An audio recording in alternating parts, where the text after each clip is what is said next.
Let's look at one other statically indeterminate problem.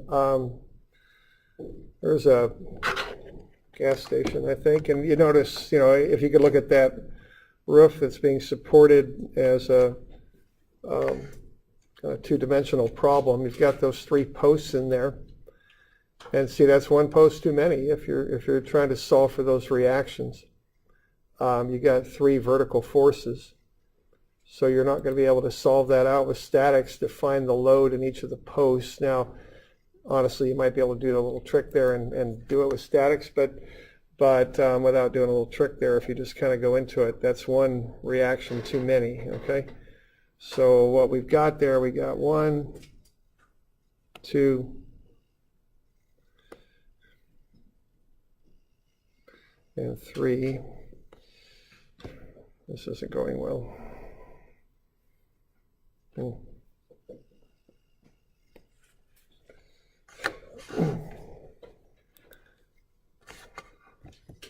Escape. Do that. We'll come back here. I've got 2 panes up there for some reason. View. Full screen. Try that again. There we go. All right. So there's 1, 2. There it is, and 3. Okay. Now, this isn't a gas station that I've got for you on 240, but it's a similar idea. So what we've got here is a hydraulic press that's pushing down on these posts. Okay, so we got 3 posts. A, B, and E, F are symmetrical. They're the same size, same material, and all that. And then C, D is not. We've got a little bit of a bump there on that press, too. It extends down 2.1 centimeters. And we're going to push this thing down with 320,000 newtons. And what we'd like to know is we'd like to find the force in all the posts, the stresses in the posts, and the deformation of the posts. AC and E are all at the same level, so ACE is a horizontal line. But again, notice there's just a little bit of an extension there on the press. Let's see. So I went ahead and found the area of the post right there, just pi r squared. Remember that usually when you've got stuff that's round, you spec it out by diameter, so I took half of these diameters as a radius to plug into that equation. So we got sum of Fy, and that's 0. So that just tells me that the 3 forces added together are 320,000. Then I did a moment about point C and set that to 0. And that got me the fact that PAB is PEF. Okay.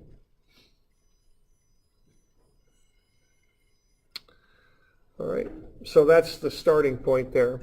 So when I look at these problems, I start with statics is what I do.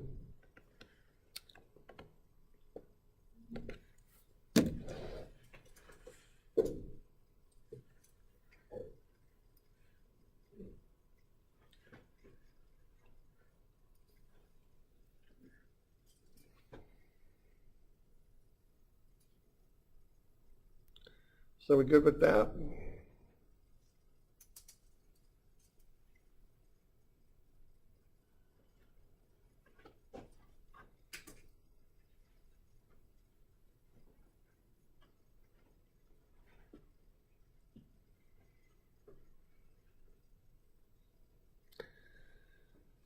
So you start off with the statics. The next thing to look at there is going to be the strengths. Okay, that'll be the next thing to be looking at.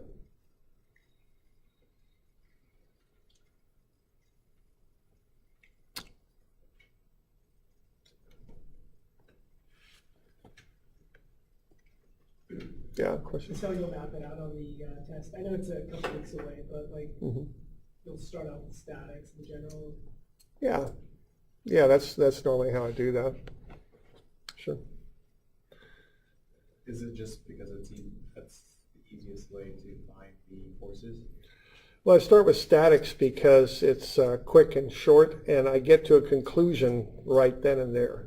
When I go sum of Fy and sum of MC, that I'm not doing anything more than that, and I get to relationships between the forces, just bang, bang, and I'm there. Now when I get into the strengths, it's a longer process. So rather than doing the long process and kind of throwing the statics at the end, I like the statics up top, where I get those basic relationships, and I can use the strengths to kind of augment them. Just seems to work better as far as workflow. It seems like you do statics first, then you go, you do strengths, then you can just really just plug it. Yeah, right. Yeah, that just seems to work better. Okay. All right, we good. All right, now the strengths, I know I've got that relationship that delta is PL over AE. Now the last one was kind of simple. What I had there was delta concrete and delta steel were equal, but this time I don't have that. Because see, I've got that little extra little bump on that press, 2.1 centimeters down there. So I can't just go delta AB is delta CD. They're not equal to each other. So I have to look at the relationship between the deltas this time. All right, and what I'm going to see there is what? That delta CD will be compressed, what, 2.1 centimeters more than delta AB, right? Because I've got that extension on the press. Now what I want to do is come up with some sort of equality that I can relate them together with. So if I've got delta CD has 2.1 centimeters more of compression in it, the relationship I'll come up with is delta AB plus 0.021 meters, I want to stay in meters, is delta CD.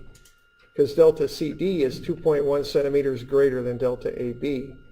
So the equality relationship is I take the lesser, the delta AB, and add that extension to it, the 0.021 meters. And that's delta CD. Okay. And then I know, of course, that the deltas are PL over AE.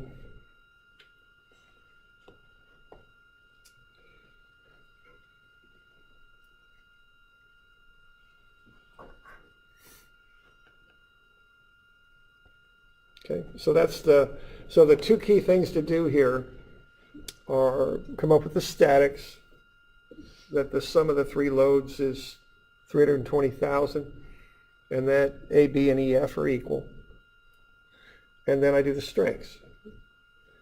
And on the first one, it was pretty simple. Delta steel was delta concrete, but now it's just a little bit more complicated. They're not equal, so I need to come up with an equality relationship here. And it looks like I forgot my equal sign in between these two things, didn't I? Yeah, then I'll just, yeah. So I wanted to make it a different color so we all can notice it. It would fit right there, okay?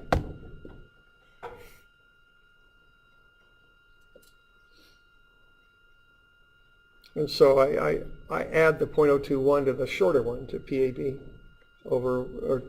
Delta AB.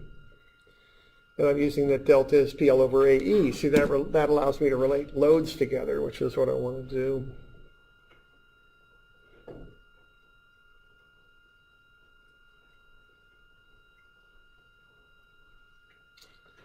Okay, then I just run the numbers.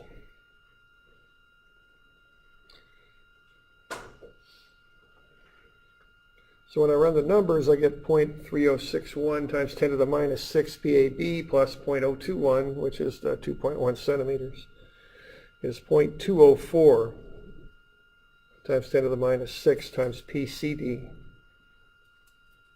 Okay? And I don't like working with these little teeny numbers, so what I do is I pick the smallest of the coefficients and I divide through by it, and that'll clear all those little teeny numbers out of there, and it's just easier for me to work with. So I just divided through by the 0.204 times 10 to the minus 6. And that gets me just PCD on the right, 1.5 PAB on the left, and 102,941 in the middle there. Okay. I'm just doing that because it's just easier for me to work with the algebra if I do that. So these problems do seem to involve a fair amount of algebra and a little bit of substitution and stuff like that. But the core of it, the concept of it, is that you can do the statics, And then you also do the strengths. The strengths is based on PL over AE is delta, and somehow relating the deltas together. What is that 0.021? Either like off to the far right that's been printed or typed. Is it supposed to be part of that equation? Hanging out? Yeah, that's a good question. I don't think that belongs there. Thanks. Yeah, that's gone. Looks like I had edited this thing a little bit. Maybe it's what you plan on adding. Yeah, but I don't think I could fit it in there very well, so I just did it by hand. That's kind of what it looks like. Yeah. Okay. All right, so then once I've got that, now I've got this relationship after I divide by the 0.204 times 10 to the minus 6. I've got this relationship here. That's equation number 3 now, I guess. And so then I plug that into equation number 1.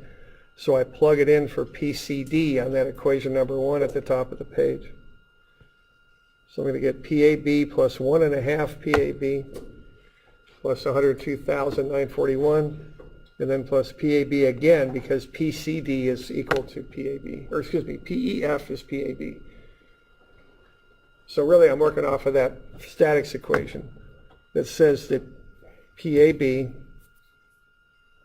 that force, plus PCD, which is equal to this business right here, the 1.5 PAB plus 102,941, and then plus PEF, but I've already found out that PEF equals PAB, so I can plug PAB in for that.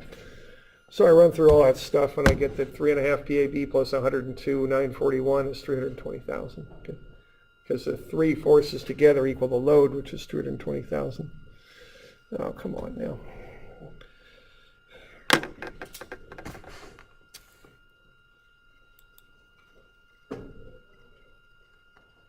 All right, so given that, I can solve for PAB, and then once I've got PAB, I can solve for the rest. Okay.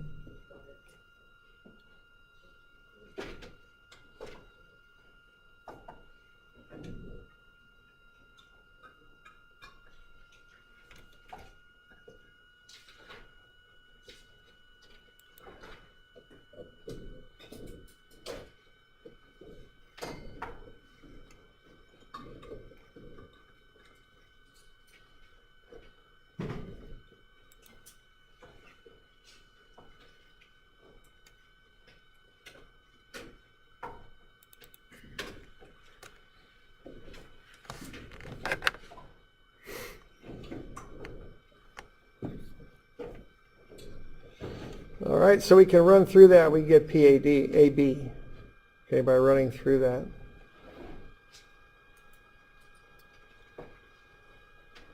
And I think it's on the next page now. That comes out to be 62,000 roughly, which is PAB. It's also PEF. So we can divide out the area of the shaft and get the stress because that's sigma there. We're looking for the normal stress. Okay.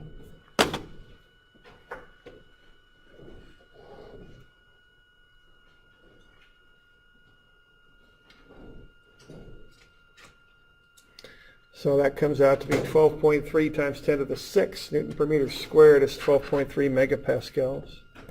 That's the stress. And then I know that PAB and PEF are equal. They're both 62,017.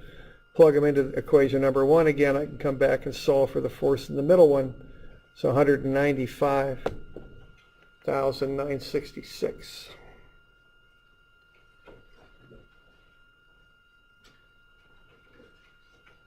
Okay.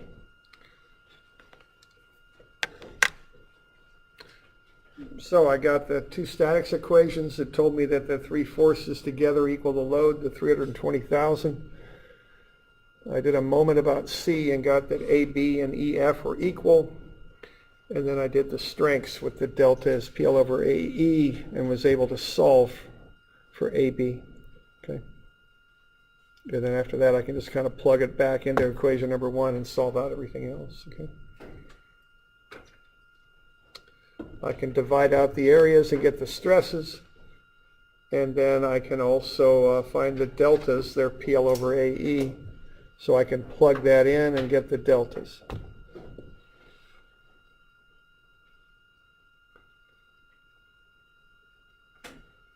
So to get the sigma, which is the circle with the line on top, that's the normal stress, that's called sigma.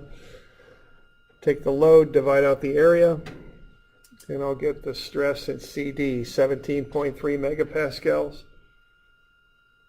And then I've got delta is PL over AE. So I just plug all that stuff in for AB and EF, and then for CD, and I'll find the deltas.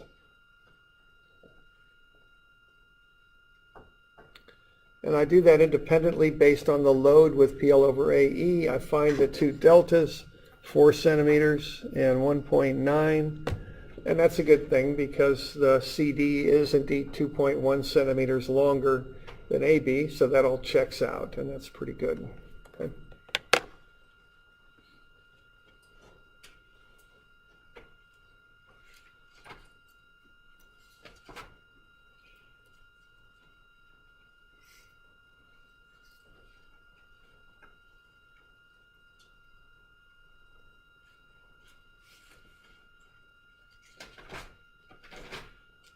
All right, so we started off with these kind of simple relationships and strengths, and now we add a little bit more complexity with this statically indeterminate stuff. We use PL over AE because that is an elastic. Yeah, everything's elastic, you know. I mean, any material. Versus G is where I'm going with. Oh, G, okay. Yeah, I'm using PL over AE because this is axial loading. Axial. Yeah, through the main axis, that's what you use E for. If it was a shear problem, I'd use G. Thank you. Yeah.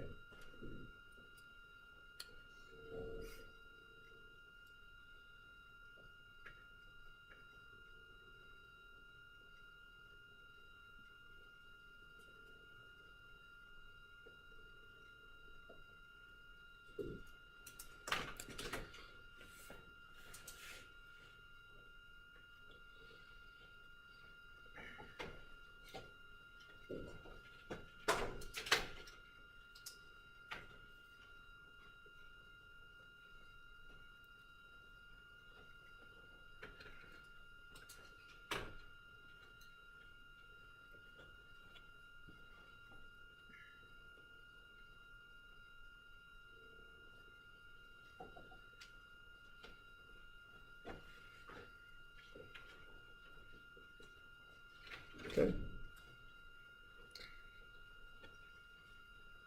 Now we'll start getting into temperature here. That'll be the next thing we'll look at.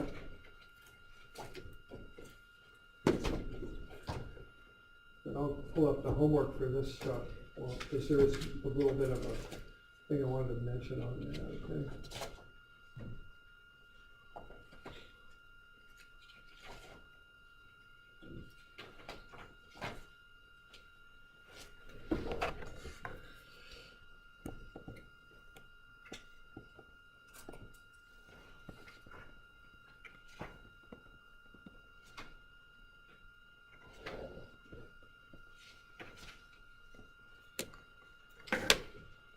Did you assign anything to be due on Wednesday this week? No, there's nothing due Wednesday. Those are the only ones you've assigned for Friday? Right, so far, yeah. All right. So 161 and 2 will be due on Friday. And I've got a little bit of a hint on 162. That's why I'm just putting these up right now. We're still going to cover some temperature stuff here, but I just thought I'd mention it now. Okay. Now, if you look at 162, it's on Page 7. 7? It's on page 7. And then I wrote it up for you on page 7B. You know, so let's do it on 7B if you like. Now, what's going on with that one is you've got a little bit of a more involved static relationship on that one. If you look at that, we're applying a load to the end of the bar there, and it's going to rotate about A. All right, so that's what's going to happen. Now that's actually an arc there, but if you look at a small arc, you can model that as though it's going into a right triangle type shape. A is going to stay put, it's not going anywhere, but all the other points are going to deflect down a little bit. So D, that's kind of the main point I guess we'd be looking at right there. D is going to rotate down to here. Now for a small arc, it really doesn't move to the left that much. It mostly just goes down. And if that's the case, you can approximate that rotation about A like a right triangle. This is a pretty common model that's used sometimes when you're analyzing things. So what you're going to want to do is get the relationship between B to B prime and C to C prime. Okay? And rather than using arcs there, just treat them like right triangles. And so when you do that, it's fairly straightforward to do because you're going to, oh, come on, yeah, man. That's not good. Darn that thing.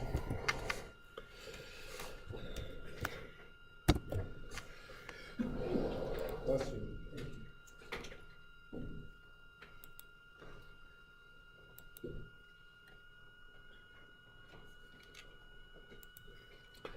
I'll try it again.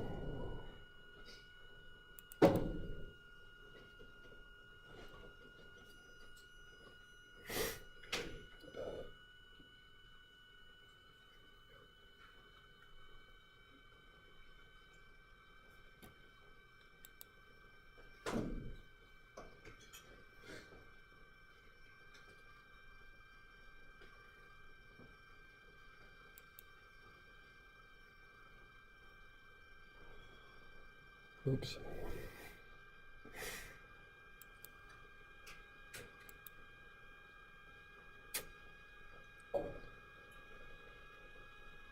I'll open.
All right, so you can approximate it like right triangles. So if you want to figure out the relationship between the deltas,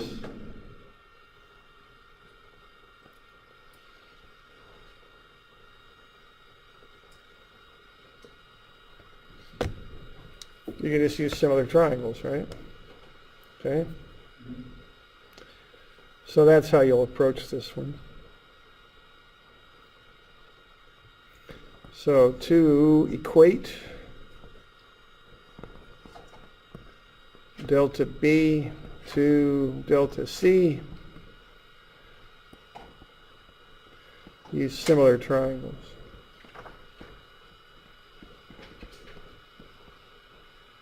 Okay. So that's how you can do that. Because whenever you're using these strength and materials relationships, the delta is PL over AE, you need to equate them together. And these are obviously delta B and delta C aren't equal, so you're going to have to do a little bit more. So I would advise you to use similar triangles on that one. Even though they're actually arcs, but for these small angles, triangle works fine to approximate that. We do that in surveying a lot. You know, if you've got an instrument pointing out here, and you're going to turn an angle and a little bit of an angle, shoot that distance out, you can approximate that like a triangle and get a pretty good result from doing that. That works good enough, usually. Do you have halfway checks for this one, or is it just the answers on the front?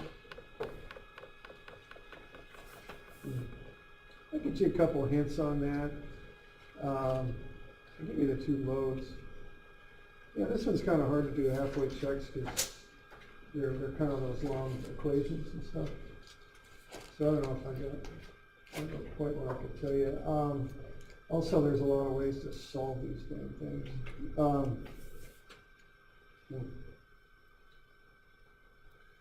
See, I got that in there, don't I? I'll get you a couple, if you like.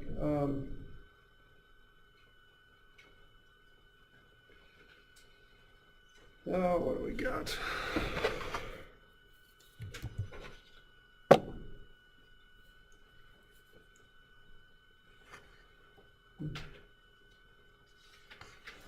So just a few kind of checkpoints. I got 900,000 on that thing. Is equal to 24 and 40, so 24 FBE.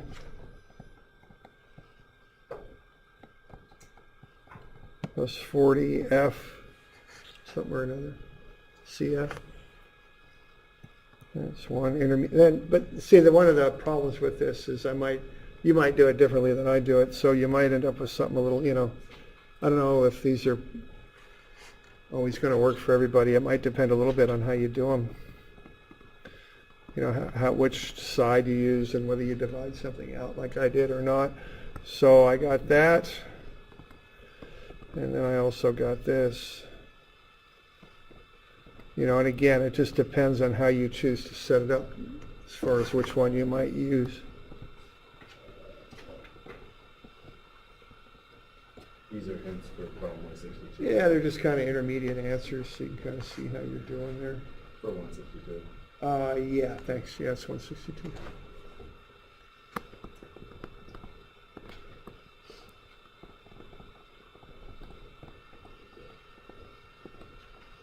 Oops.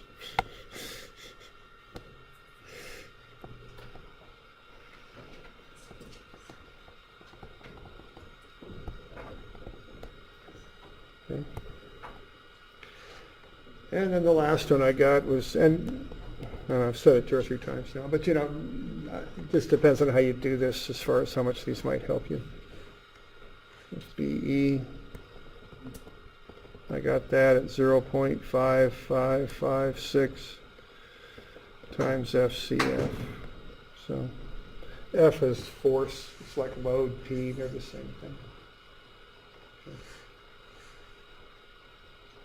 Okay, so there you go. Just some intermediate things. Yeah, sure. It's 24 FBF. FBE plus 40 FCF.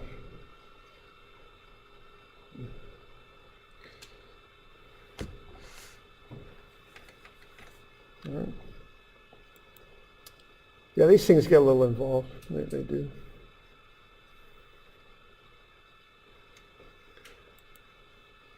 Oops. Yeah, we'll pull that in.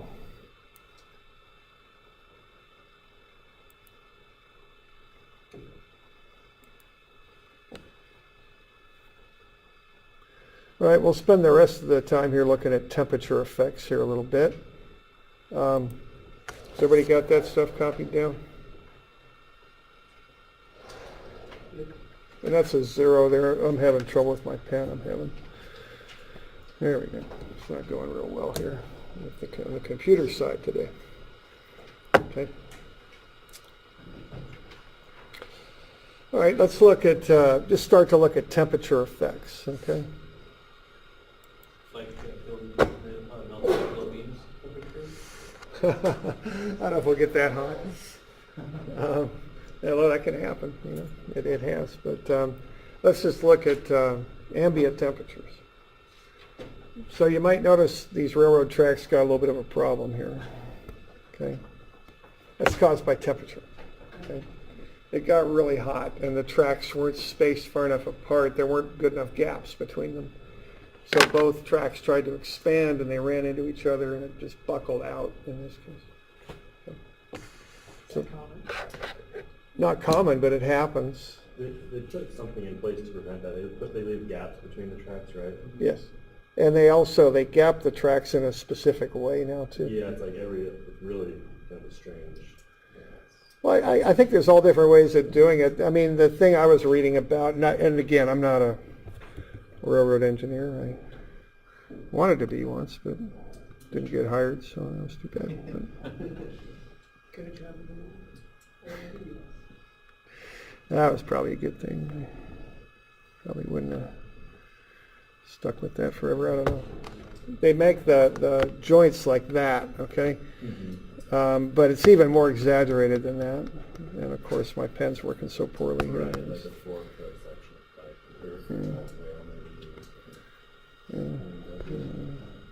So it's like that. Yeah, these gaps are really long. So if they expand, they just kind of one under the other instead of buckling quite so much. That's the idea. Okay. The spacing between each is kind of strange. Yeah, I'm not sure, but I don't know. I've heard, it's funny, every time I ask somebody about railroad tracks, I get a different answer on how they're built. Nowadays, I mean, they're different. I mean, the old railroads are, they have more modern ways of doing it, especially like high-speed rail. That you can't really afford to have little gaps like that in high-speed rail. So, and they probably use materials that don't expand so much, and they probably got some other tricks on these. But over winter break, I interned with a company, and we were putting like a 36-inch pipe across the river, dumping out there into the middle of the river. Yeah. But like every post, it wasn't fixed to any it had probably 7 piles that it was like sitting on top of. Yeah. Okay. Every pile had like a Teflon slide plate where the pipe could contract. And Okay. So they kind of looked ahead on that and gave it room to expand and contract. Yeah, sure thing. And that's something in the this kind of has two aspects in it. In the mechanical world, if you've got machines, especially like internal combustion engines and stuff, they're going to get hot. And, if you take apart a car engine, what you're going to see, what do you see on those pistons? They've got rings, right? Because you need a seal on the cylinder wall. But think of the temperature variation in there. So one of the, they use flexible rings that kind of expand out all the time. Now there's more reasons for that than just the temperature, but that is, that allows them to work properly in a high temperature environment. Yeah, sure. Those are, you got tolerances, plus or minus. It's got to be a certain amount, Yeah, my Subaru, piston to the cylinder clearance was like 0.02 or something like that. Yeah. It had to be that. It couldn't be less. Yeah, and I remember, I had a Volkswagen back in like the real old Volkswagens, and they had a Porsche, the Porsche 914s, 912s, whatever those things were. They were just Volkswagen engines built at about 10 times the tolerance, so they were just much, much tighter and so more powerful and more efficient. Or so my friend told me. I don't know. I never didn't own a Porsche back in those days, that's for sure. So. Yeah, Volkswagen was funny. I mean, I kind of felt like the fuel pump was going out, so I just bought an extra one and threw it in the back. And sure enough, the thing went out. I pulled over to the side of the road, threw in the new fuel pump. Took me about 10 minutes. Fired it up and headed on down the road. Those things were. What's that? Aluminum engines? Magnesium. Are they magnesium? Okay. Those are magnesium. The dad was telling me stories about them catching on fire. Yeah, those things. Yeah. No, they burn to the ground. There's nothing left of the car. Yeah. I'm sure, yeah. Volkswagen. No, yeah, clack, clack, clack. You can hear them. Okay, so what happens when a material heats up, the atoms in the material gain energy, they start to vibrate harder, and that causes them to expand. Okay? So if something gets hotter, it'll expand a little bit, and if something gets colder, it'll contract. Now, this isn't a perfectly linear relationship, but for most commonly used materials, if you plot this up and plot the strain versus the temperature, it'll be pretty much linear in the normal range of usage temperatures.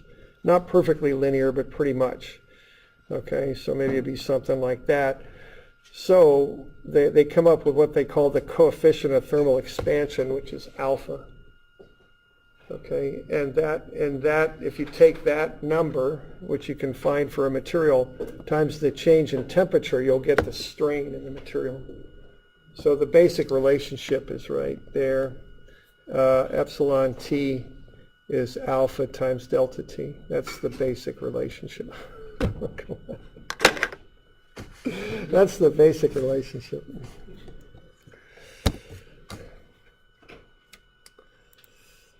I kind of asked for it. I think I'm getting it. So, in task. All right. So what you could do here, let's say we're going to build a little bit of some railroad track. We could anticipate that and put gaps in between the tracks that would anticipate the change in temperature. So let's see here. Open.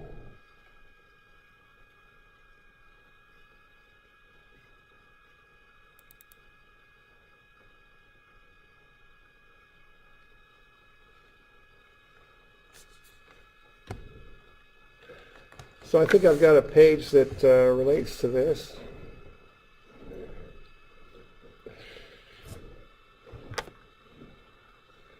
There we go. So let's say we're going to lay some steel railroad track here in the Willamette Valley. We've got the coefficient of thermal expansion. And we're a bit short of time here, so let's just work through this one. Let's say we've got track lengths, I think 39 feet. That's what somebody told me once. I think it varies quite a bit. High-speed rail is a whole different thing, but let's just say we got 39-foot lengths of track. And let's build somebody a spreadsheet so that they'll enter in the current temperature, and then we'll tell them how much of a gap to put between the lengths of track. So what do you think we might have in the Willamette Valley for maximum temperature? 105. Yeah, 105. Yeah, if I'm putting my name on it, I'd call it 120. First time, for those of you that are civils especially, you probably get a professional engineer stamp. First time you stamp a drawing, you'll think about that. You scared? Yeah, you will. It's just double everything. Yeah, right. I know. Yeah, you can understand why things get overbuilt. No wonder why the architect is so hesitant to give me a stamp. Oh yeah. That's the trouble over there on Highway 22. Yeah. Oh yeah. That's been going on forever. Okay, so 39 feet, 120 degrees. I said minimum was 0, just so we got some numbers in there.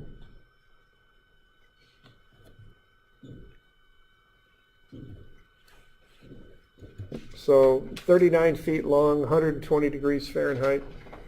And then, okay, so how many gaps should we assign to each 39 feet of pipe, or track, I'm sorry? Is it 1 gap per length of track? Is it 2? How are we going to look at that?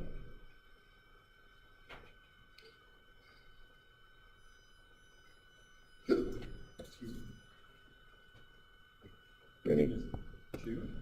Yeah, I mean, if you're going to design this, and you're going to stamp it, okay, how many gaps are you going to assign to each length of track when you run these numbers? Make each length 39 feet. Yeah, okay, 39. But then how far apart are you going to put them? Half inch. Half inch? Okay. Oh, you're decisive. I'll give you that. That's good. Completely wrong. All right. Ends up being right. You wait and see. You wait and see. Yeah, you might be right. Yeah, I can't remember. Okay, see what's going to happen here if you kind of zoom in on that. You've got these two lengths of track that are next to each other, they both can expand through half the gap, right? You with me there? And then they'll hit each other. And you don't want it to expand beyond that. So on the right, they can expand half a gap, and on the left, they can expand half a gap. Yes. Yeah, that's where I'm going with this. But you kind of have to think this stuff through, because, they're both expanding from both sides. So there's one gap per length. It's half on one side, half on the other, but it adds up to be one gap per length, okay? Okay. So we're going to assign one gap per length of track. Our reference temperature is going to be 120. So what we're going to do here is we're going to determine the size of a gap at a given temperature T. We're going to assume that the gap is 0 when T is 120 degrees. Okay. So we're going to design this with enough of a gap so when the temperature goes up to 120, the gap will be closed, but not overlapping, not overclosed. That's what we're doing. Okay. So what we'll do there, we'll take alpha, 8 times 10 to the minus 6 per degree Fahrenheit, that's a strain number, times whatever the change in temperature is going to be, which will be 120 minus whatever temperature it is now.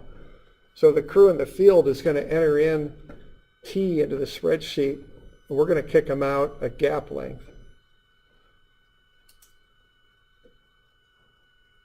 So alpha is the strain. You multiply that by the change in temperature, you get the strain. So we'll take our alpha, which is 8 times 10 to the minus 6 per degree Fahrenheit. That's the strain per degree Fahrenheit. And we'll multiply that by whatever the change in temperature would be to get up to 120. So that's 120 minus whatever temperature it is now.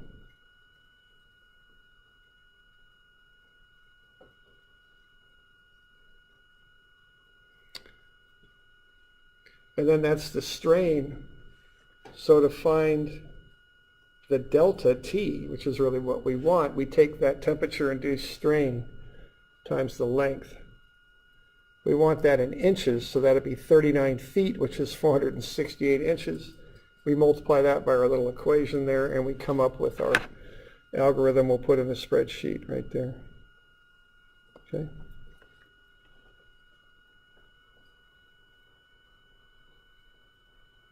So you just put that little formula in the spreadsheet. People will plug in T. It'll tell them how much of a gap to put in. Okay. Are we dividing by 0 or 0 degrees Fahrenheit? Or? No, we're just, really the lower temperature doesn't matter here. We're just worried more about the upper temperature, 120. Sorry, the epsilon T equals 8.0 times 10 to the 6. Per degree Fahrenheit. That's a degree symbol. Oh, yeah, okay. Degree Fahrenheit. So that gets us the strain using alpha there, the 8 times 10 to the minus 6 per degree Fahrenheit. And then we multiply that by the length in inches because we want our answer in inches. So whatever temperature we got, we plug that in for T, and out will come the gap. So yeah, if you got 0 degrees Fahrenheit, you'll get 0.45 inches, about half an inch. Not bad. See, who needs to do all this? Yeah, I know. We'll just wing it. Okay. What do you got on? That's our formula that I've underlined in green. Oh, So you could plug whatever temperature you want into that formula, and out will come the gap. So if it's in the middle of winter, it's about a ½ inch gap. That safety factor in there. Yeah, I know. Yeah, I know. I just threw that right in there. Okay. So we good?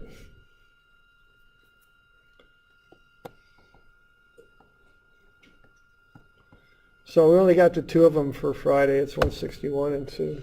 They're due Friday. I already wrote this down.